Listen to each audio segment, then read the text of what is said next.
Air Tahiti dans la tourmente. 300 millions de francs de déficit enregistrés cette année. 1,6 milliard de pertes en 5 ans et le chiffre d'affaires de la compagnie qui n'arrive toujours pas à décoller. Alors la direction parle de diminuer à nouveau les rotations pour plusieurs destinations aux Marquises et aux Tuamotu de l'Est et du Nord. Les familles ont de plus en plus de difficultés à trouver la ressource nécessaire pour des voyages. Je parle des résidents essentiellement. Et donc, encore cette année, la baisse est de 3,5%. Et si nous baissons, et c'est ce que nous allons faire, baisser des fréquences, c'est parce que la demande elle-même est en baisse. Leur arrivée peut paraître paradoxale. 2 ATR 42 flambant neufs viennent d'être acheminés en novembre pour le premier et le deuxième cet après-midi.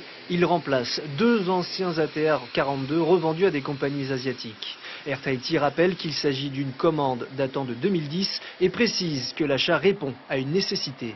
Air Tahiti a un réseau qui est essentiellement constitué de survols maritimes et la nécessité d'avoir des avions en bonne condition, je dirais, relativement neufs, est pour nous relativement impératif sur le plan de la sécurité des passagers.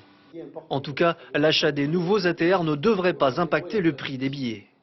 Des coûts qui étaient des coûts d'entretien sur des avions déjà anciens vont être remplacés par des coûts d'amortissement sur les avions neufs. Pour redresser la barre, la compagnie aurait voulu augmenter le prix des billets, mais il est déjà très élevé à cause des hausses successives du coût du baril de pétrole et des taxes aéroportuaires. Des taxes perçues et aussitôt reversées à l'État et au pays pour plus d'1 milliard de francs rien qu'en 2013.